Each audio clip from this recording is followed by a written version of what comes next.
శ్రీమహాగణాధిపతయే నమః. ఓం గురుభ్యో నమః. ఓం శ్రీమాత్రే నమః. అరుణాం కరుణాతరంగితాక్షీం ధృతపాశాంకుశపుష్పబాణచాపాం అనిమాదివిరావృతాం మయూకైః అహమిత్యేవ విభావయే భవానీం. శ్రీమాత్రే నమః. ప్రేక్షకులకి ఆ లలితాంబిక అమ్మవారి యొక్క అనుగ్రహం పరిపూర్ణంగా కలగాలని మనస్ఫూర్తిగా కోరుకుంటూ మనం ఈరోజు చెప్పుకోబోయేటువంటి టాపిక్ ఏమిటంటే నవంబర్ 1వ తేదీ నుంచి 15వ తేదీ వరకు 12 రాసుల వారికి లగ్నాల వారికి చూసుకోవచ్చు. లగ్నాలు తెలియని వారు రాసుని చూసుకోండి. వారికి ఎలా ఉండబోతుంది, ఏ విషయాల పట్ల వాళ్ళు జాగ్రత్త వహించాలి, మరియు గ్రహస్థితి ఏ విధంగా ఉంది అని చెప్పి చూసుకున్నట్లయితే మనకి చంద్రుడు ఈ 15 రోజుల పాటు కుంభరాశి నుంచి కన్యారాశి వరకు సంచరిస్తున్నాడు. ఇక కుంభంలో రాహువు, మీనంలో శని, కర్కాటక రాశిలో గురువు ఉన్నాడు. కాకపోతే గురువుతోని మనకి గురువు 12వ తేదీ వరకు ఉంటూ 12వ తేదీ మళ్ళీ వక్రగతి చెందుతాడు, అంటే అక్కడే ఉంటాడు కానీ వక్రిస్తాడు. అలాగే సింహరాశిలో కేతువు, మనకి శుక్రుడు కన్యారాశిలో నీచపడి ఉన్నప్పటికీ 2వ తేదీ నుంచి ఆయన తులారాశిలోకి ఓన్ హౌస్లోకి వెళ్ళిపోయి తులారాశిలో ఉన్నటువంటి రవికి నీచభంగ రాజ్యోగాన్ని ఇస్తున్నాడు.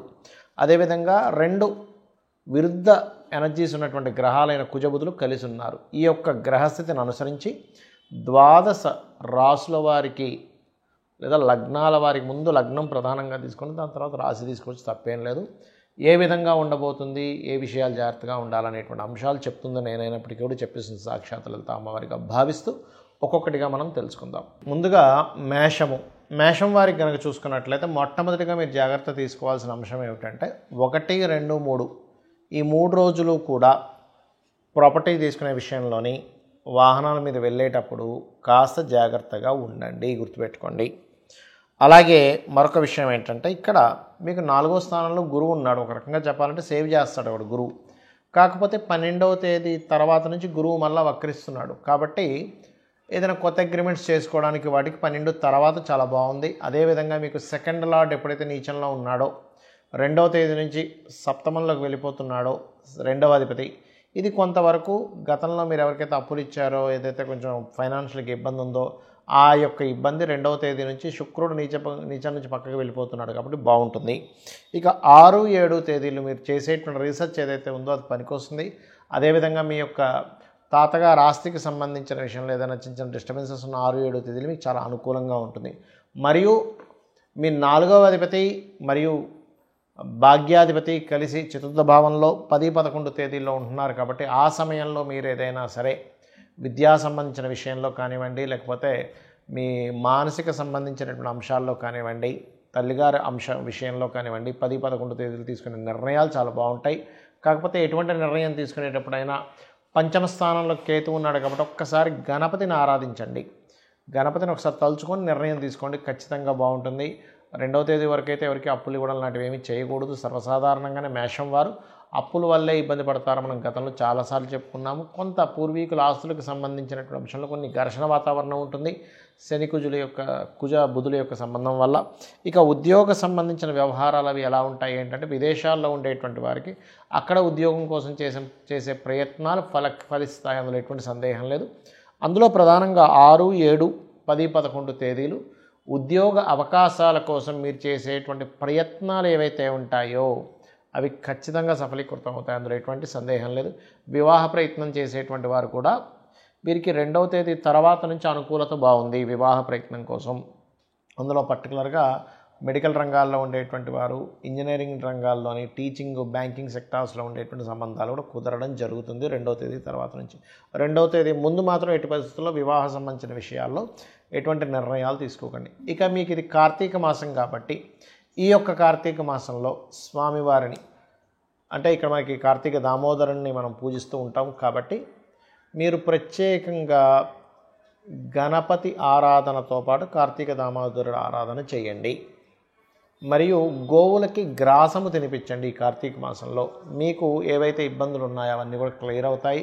మరీ ఎక్కువ ఫైనాన్షియల్ ప్రాబ్లమ్స్ ఉండేటువంటి వారు గోవులకి తీపి చపాతీలు తినిపించండి, అన్ని విధాలా బాగుంటుంది. ఈ యొక్క కార్తీక మాసంలో మీకున్న సమస్యని బట్టి ఎటువంటి పరిహారం చేసుకుంటే బాగుంటుంది. ముఖ్యంగా ఎవరికైనా మాటిమాటికి గొడవలు అధికంగా ఉన్నాయండి, కుజదోషం అంటున్నారు, ప్రతిదీ కూడా స్ట్రెస్ఫుల్గా ఉంది అని అనుకునేటువంటి వారు ఈ కార్తీక మాసంలో బియ్యపు పిండితో చేసినటువంటి దీపపు కుందెలో దీపాన్ని వెలిగించి దీపదానం చేయండి. కార్తీక మాసంలో మీరు చేసేటువంటి దాన ఫలితం చాలా అధికంగా ఉంటుంది, గుర్తుపెట్టుకోండి. కార్తీక దామోదరుని పూజ చేయడము, కార్తీక మాసంలో స్నానాలు, నదీ స్నానాలు చేయడం అనే ఒక ఎత్తు అయితే, ఇక మరి కొంతమందికి మానసిక సమస్యలు ఉంటాయి. ఎప్పుడు మానసికంగా ఏదో ఒక ఇబ్బందిగా ఉందండి అని అనుకునేటువంటి వారు నదీ స్నానం చేయండి. ఏదైనా క్షేత్ర దర్శనం చేసుకొని నదీ స్నానానికి వెళ్ళిరండి. ఈ కార్తీక మాసంలో ఖచ్చితంగా బాగుంటుంది. అలాగే మీకు దగ్గరలో గోశాల ఏదైనా ఉన్నట్లయితే గోవులకి బియ్యపు పిండిలో కాస్త బెల్లము కలిపి బియ్యపు పిండిని తినిపించండి. ముల్లంగి లాంటి పదార్థాలు కూడా గోవుకి కనుక కార్తీక మాసంలో తినిపిస్తే 100% మీ యొక్క మానసిక రుగ్మతలు తగ్గడం, మానసిక స్ట్రెస్ తగ్గడం, మెంటల్లీ కోసం డిస్టర్బ్ అయిపోతుంటారు కదా, అటువంటివి తగ్గడం అనేటువంటిది జరుగుతూ ఉంటుంది, గుర్తుపెట్టుకోండి. ఇక మూడవది ఏంటంటే, ఇక్కడ మరి కొంతమందికి సంతాన సంబంధించిన సమస్యలు ఉంటూ ఉంటాయి. ఈ యొక్క కార్తీక మాసంలో ఎవరైతే ఇప్పుడుండేటువంటి ప్లానటరీ పొజిషన్స్ బట్టి చెప్తున్నాను, లక్ష్మీ గణపతిని మన దామోదరుడి యొక్క పూజ చేస్తారు. కార్తీక దామోదరుని యొక్క పూజ చేయడము ఇవన్నీ చేస్తూనే లక్ష్మీ గణపతి యొక్క ఆరాధన చేయండి ఈ కార్తీక మాసంలో. అదేవిధంగా ఈ కార్తీక మాసం మొత్తము కూడా దిగంబర శ్రీ పాదవల్లభ దిగంబర అనే మంత్ర సాధన చేయడం ద్వారా, గోవులకి అరటికాయలు లాంటివి తినిపించడం ద్వారా కూడా క్లియర్ అవుతుంది. ఇక ఈ కార్తీక మాసంలో పెళ్ళిళ్ళు కూడా అవుతూ ఉంటాయి. కానీ కొంతమందికి వాళ్ళ యొక్క జన్మజాతకంలో ఉండేటువంటి కాంబినేషన్స్ వల్ల వివాహ సంబంధించినటువంటి అంశాలు తొందరగా కుదరవు. అది సప్తమ స్థానం పాడవడం వల్ల, 12వ స్థానం పాడవడం వల్ల, వివాహం తర్వాత ఉండేటువంటి విషయాలు సరిగా కుదరకపోవడం వల్ల జరుగుతూ ఉంటుంది. అయితే ఇక్కడ ఏంటంటే, మీరు ప్రధానంగా నవగ్రహాలలో రవికేతు గ్రహాల దగ్గర దీపారాధన చేస్తూ లలితా సహస్రనామాల్లో ఓం కామేశబద్ధ మాంగళ్య సూత్రశోభిత కందరాయ నమః అనే మంత్రం చేయండి. ఖచ్చితంగా మీకు వివాహ సంబంధించిన విషయాలు ముందు కుదులుతాయి. అలాగే స్వామివారిని అంటే ఆ విష్ణువుని సూర్యుల్లో ఉన్నట్టుగా భావిస్తూ సూర్యుడికి అర్ఘ్యం వదలండి. ముఖ్యంగా వివాహ సంబంధించినటువంటి విషయాలు ముందుకు కదలడానికి. దాంతోపాటు మీ జన్మజాతకంలో సప్తమ స్థానం ఎలా ఉంది, సప్తమం ఏమైనా వేరే పాపగ్రహాల చేత, పాప ఫలితాలు ఇచ్చేటువంటి గ్రహాల చేత ఇబ్బంది ఉన్నాయా అనేటువంటి చూసుకోండి. అది చూసుకొని దానికి సంబంధించి దానం ఇచ్చుకున్నా కూడా మీకు ఖచ్చితంగా ఆ యొక్క ప్రభావం అనేటువంటిది తగ్గుతుంది, అందులో ఎటువంటి సందేహం లేదు. ఇక మరి కొంతమందికి ధనపరమైనటువంటి ఇబ్బంది ఎక్కువగా ఉంటూ ఉంటుంది. ఏమండి ఫైనాన్షియల్గా బాగా ఇబ్బంది ఉందండి, ఏం చేయాలో అర్థం కావట్లేదు ఇది అంటూ ఉంటారు. కార్తీక దామోదరుడికి, ముఖ్యంగా విష్ణుమూర్తికి తీపి పదార్థం ఏదైనా చేసి స్వామివారికి నైవేద్యం పెట్టండి. విష్ణువుకి నైవేద్యం పెట్టండి, అలాగే సూర్యభగవానుడికి కూడా చూపించండి. ఈ రెండూ చేస్తున్నట్లయితే ఈ కార్తీక మాసంలో, వీటితో పాటు మీరు లలితా సహస్రనామాలలో ఓం సంపత్కరీ సమారూఢ సింధుర వ్రజసేవితాయే నమః, లేదా ఓం ధర్మాధ్యక్ష ధనాధ్యక్ష ధనధాన్య వివర్ధినియే నమః అనే నామస్మరణ చెయ్యండి. ఖచ్చితంగా మీకు బాగుంటుంది. ఇక విదేశాల్లో ఉంటూ ఇప్పుడు ఉన్నటువంటి సిచ్యువేషన్ అందరికీ తెలుసు. అక్కడి నుంచి మనకి యుఎస్ నుంచి వెనక్కి రావడం కానీ, యుఎస్ నుంచి ఇంకో దేశానికి వెళ్ళడం కానీ ఇలాంటివి జరుగుతూ ఉన్నాయి. అంటే మరి కొంతమందికి మరి విదేశీ యోగమే ఉంటుంది, విదేశాలకు వెళ్తేనే వాళ్ళ లైఫ్ బాగుంటుందని ఉంటుంది. అప్పుడు ఏం చేయాలి, స్వదేశానికి వస్తే పెద్ద లైఫ్ ఉండదు.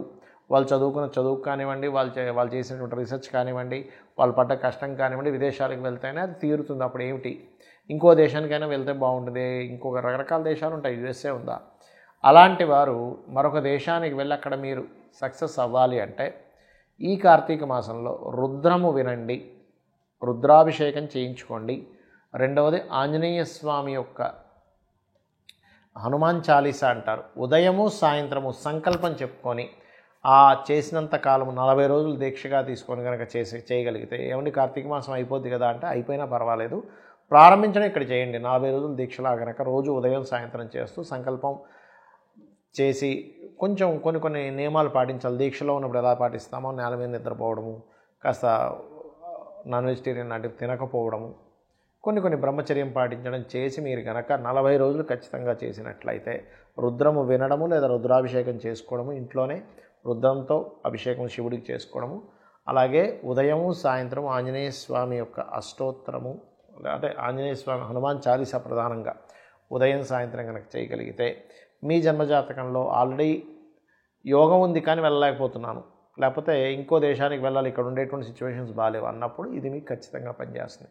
కానీ ముఖ్యంగా మీరు తెలుసుకోవాల్సింది అసలు మీ జాతకంలో యోగం ఉందో లేదో తెలుసుకోండి. యోగం ఉందో లేదో తెలుసుకోకుండా చేస్తూ ఉంటే ఏమవుతుందంటే ఇది ఇంకొక దానికి దారితీస్తుంది, కానీ ఇది ఇవ్వాలని రూల్ లేదు. ఎలాంటి వాటికి ఇస్తుంది రిజల్ట్ అంటే మీ ఖర్చులు తగ్గిస్తుంది అంతే. బాగా ఎక్స్పెండిచర్స్ ఉన్నాయి, ఎందుకంటే 12వ స్థానం అనేటువంటిది ఖర్చుల స్థానము, విదేశీ స్థానం. సో విదేశీ యోగం మీకు లేదు కాబట్టి ఖర్చులు ఎక్కువ అవుతుంటే ఆ ఖర్చులు తగ్గించే దాని మీద ఎఫెక్ట్ పడుతుంది. దానివల్ల కూడా ఒక పాజిటివ్ ఉంటుంది, ఉండదని. కానీ మీకు జాతకంలో ఉందో లేదో యోగం చూసుకోండి.